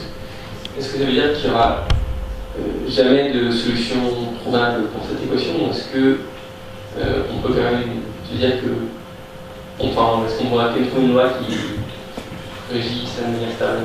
Oui, alors je pense que c'est deux choses différentes, effectivement. La non-unicité, en fait, c'est Vladimir Zirac, Niacolis, Julien Millot, qui a même fait postdoc chez nous, en mars, on sait bien.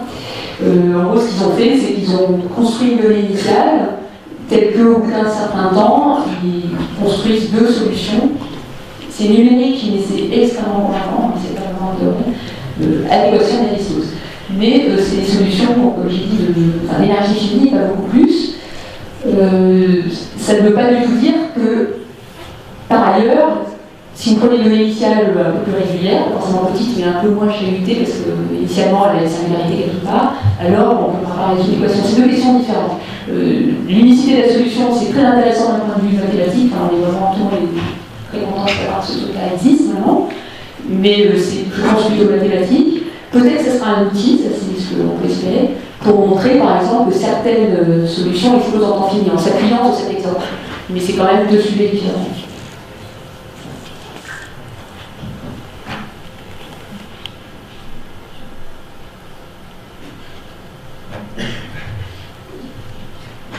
On peut s'arrêter là. Merci pour vos patience, vous avez été vraiment très patients. Je crois que les associations ont préparé les boissons et c'est pour vous.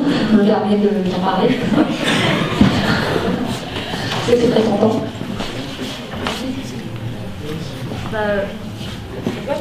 Merci surtout à vous pour cette conférence très très intéressante et merci d'avoir accepté d'être nos conférenciers. Voilà. Il n'y aura pas de vainqueur, je ne vais pas désigner de vainqueur mathématique parce que ça va très objectif, mais bon, je suis. Merci à vous.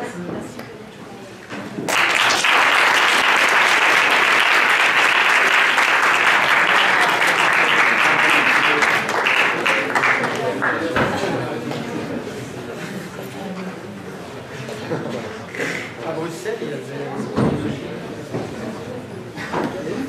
des systèmes.